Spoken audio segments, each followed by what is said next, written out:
Hello friends, welcome back to my YouTube channel crack IELTS with Simar. तो बहुत सारे time के बाद मैं ये वीडियो पोस्ट कर रहा हूँ जो कि है आइल्स राइटिंग लेक्सिकल रिसोर्स के ऊपर। तो अगर आपने आइल्स का एग्ज़ाम दिया है रिसेंटली या फिर आप आइल्स का एग्ज़ाम देने वाले हैं तो आपने ये चीज़ ज़रूर सुनी होगी कि आइल्स में लेक्सिकल रिसोर्स जो कि एक फैंसी टर्म है वोकेबलरी के लिए जो यूज़ की जाती है वो बहुत ही इंपॉर्टेंट कंपोनेंट है जब आप पेपर दे रहे हैं। तो बहुत सारे टीचर्स ने या बहुत सारे ट्रेनर्स ने आपको ये बात बताई होगी कि अगर भाई आपकी वोकेबलरी स्ट्रॉन्ग नहीं है, अगर आप अच्छे वर्ड्स नहीं यूज़ कर रहे हैं तो आपका आइल्स का स्कोर अच्छा नहीं आने वाला।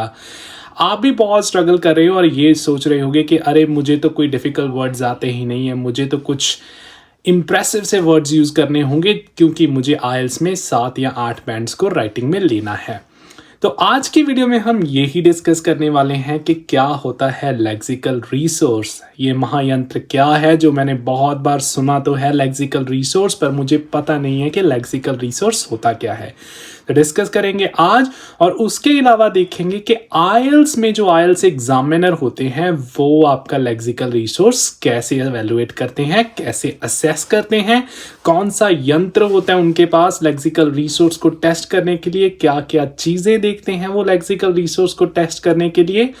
और ये जानने के बाद फाइनली देखेंगे कि हम क्या कर सकते हैं अपना लेक्सिकल रिसोर्स का स्कोर इम्प्रूव करने के लिए। तो ज़्यादा टाइम ना वेस्ट करते हुए चलिए चलते हैं, हमारी वीडियो को शुरू करते हैं और सबसे पहले जानते हैं कि लेक्सिकल रिसोर्स होता क्या है। तो अगर मुझे सिंपल सी लैंग्वेज में आपको बताना हो कि लेक्सिकल रिसोर्स क्या होता है तो मैं बोलूँगा कि ability to use the language precisely and accurately. Precisely और एक्यूरेटली दो टर्म्स हमने यहाँ पे यूज़ की है। Ability to use the language, कि लैंग्वेज को यूज़ करने की क्षमता सही तरीके से, एक्यूरेटली और प्रिसाइजली, जहाँ पे जो भी वर्ड यूज़ करना हो वहाँ पे आप वही यूज़ कर रहे हो। जहाँ पे आपने कम वर्ड का यूज़ करना है वहाँ पे आप कम वर्ड का यूज़ कर रहे हो, जहाँ पे आपने गो का यूज़ करना है वहाँ पे गो का यूज़ कर रहे हो। जैसे you can come with me instead of you can go with me. तो ऐसे ही बहुत सारी प्रिसीजन की छोटी छोटी चीज़ें होती हैं जो एग्जामिनर आपकी एग्जाम में चेक करता है। तो मैं दोबारा बता दूं, lexical resource is your ability to use the language precisely and accurately.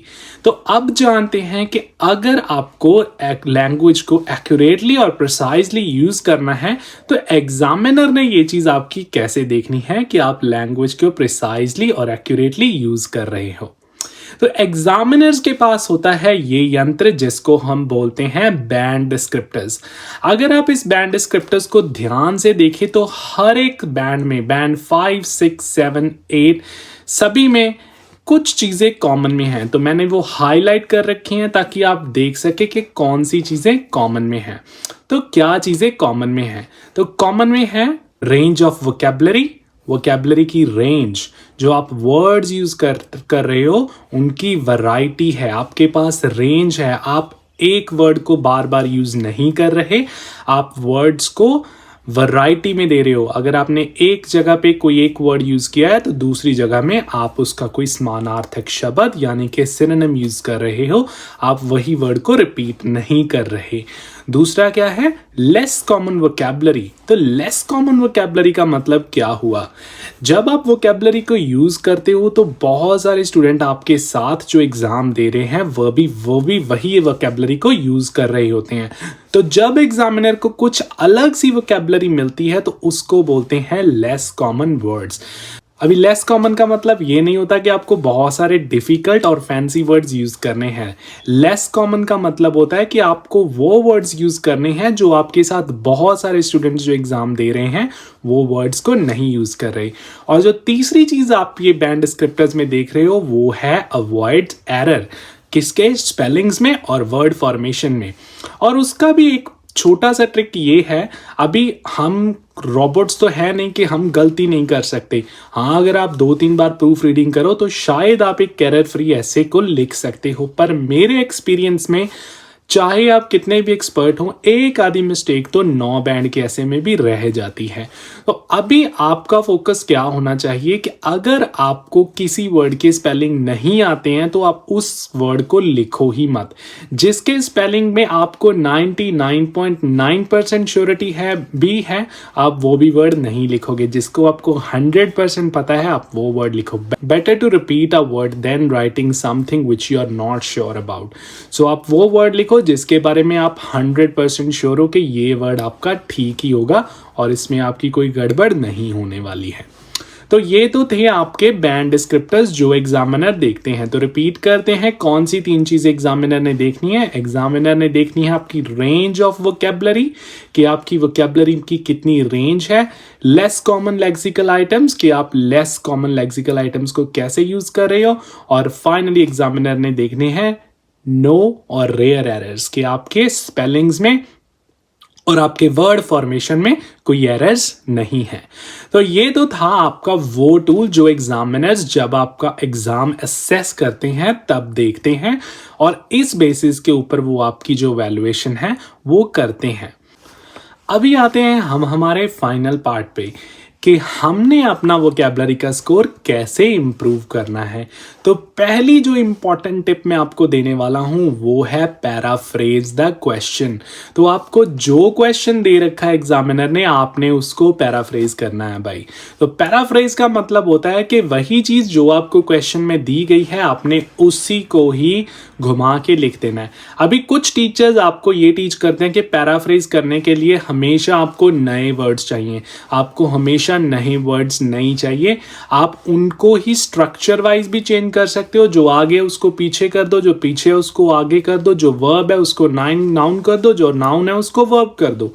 और आप ऐसे भी अपना स्ट्रक्चर वेरी करके उसको पैराफ्रेज कर सकते हो।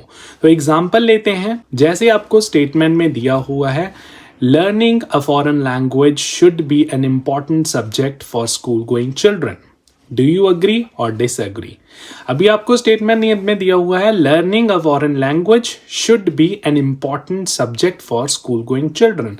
तो अभी मैं इसको कैसे पैराफ्रेज कर सकता हूं? मैं इसको कर सकता हूं, it is considered that foreign language teaching should be essential part for school curriculum. तो बड़ी आसानी से मैंने क्या किया, थोड़े से वर्ड्स इधर उधर किए और उसी के साथ मैंने उसका स्ट्रक्चर चेंज कर दिया और मैंने उसको लैंग्वेज को पैराफ्रेज कर दिया। इसको आप और भी बेहतर तरीके से कर सकते हैं। थोड़ा सा टाइम स्पेंड कीजिए प्लानिंग के ऊपर और देखिए किस वर्ब को नाउन बना सकते हैं और कौन से नाउन को वर्ब बना सकते हैं, और उसको थोड़ा बहुत घुमा के आप अपने तरीके से उसको प्रेजेंट कर सकते हैं। अभी दूसरी चीज हमने क्या करनी है, पैराफ्रेज के बिना use of less common vocabulary.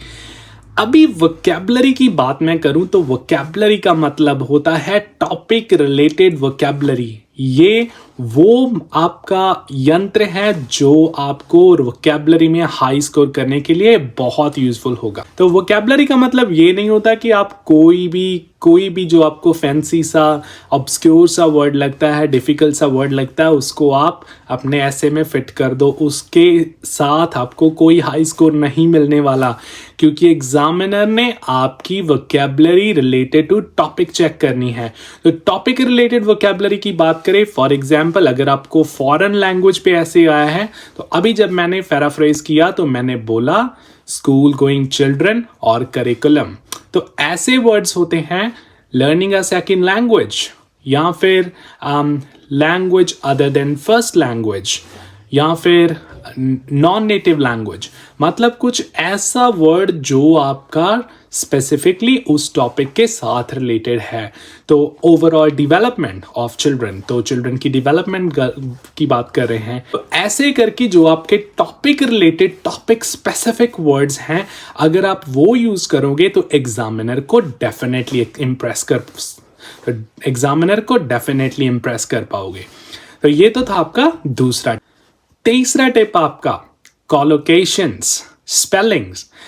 क्या आपने कॉलोकेशंस यूज किए हैं? कॉलोकेशंस क्या होता है? कॉलोकेशंस होता है combination of words. So get the work done, get the work done एक कॉलोकेशन है। गेट एडवाइस, तो ऐसे वर्ड्स यूज करके आप एग्जामिनर को इम्प्रेस कर सकते हो। अभी आप सोच रहे होगे कि मैं कॉलोकेशंस कैसे सीखूं। The more you read the better you get at using collocations. Get at using collocations, तो ये भी आपका एक कॉलोकेशंस है। तो अभी आप में भी सोच रहे होंगे कि मैं कॉलोकेशंस को कहाँ से रीड करूं।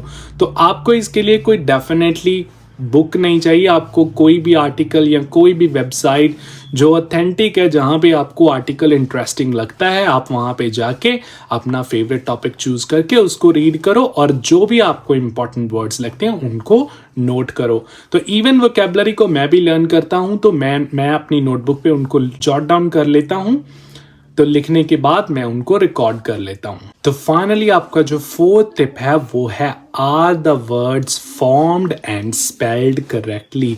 तो जो भी वर्ड्स मैंने जैसे पहले बोला था, स्पेलिंग्स, आपने जो भी वर्ड्स लिखे हैं आपको 100% श्योर होना होगा कि वो मेरे वर्ड्स के स्पेलिंग ठीक हैं और वह उनको मैंने करेक्ट फॉर्म में यूज़ किया है। अगर आप श्योर नहीं हैं तो डेफिनेटली कुछ तो गड़बड़ है आपकी राइटिंग में।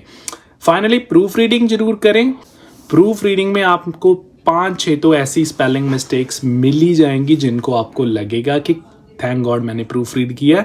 और इसके साथ ही कई बार आपको कुछ ऐसा वर्ड मिल जाता है जो देख के आपको लगता है कि मे बी ये मेरी वर्ड चॉइस ठीक नहीं है और आप उस वर्ड चॉइस को चेंज कर सकते हो। तो ये थे मेरे इंपॉर्टेंट टिप्स आपके लिए लेक्सिकल रिसोर्स के लिए। ये छोटा सा वीडियो था। आपको और वीडियोस और टिप्स के साथ मैं मिलूंगा किसी और वीडियो में। Till then keep learning language, enjoy and good luck.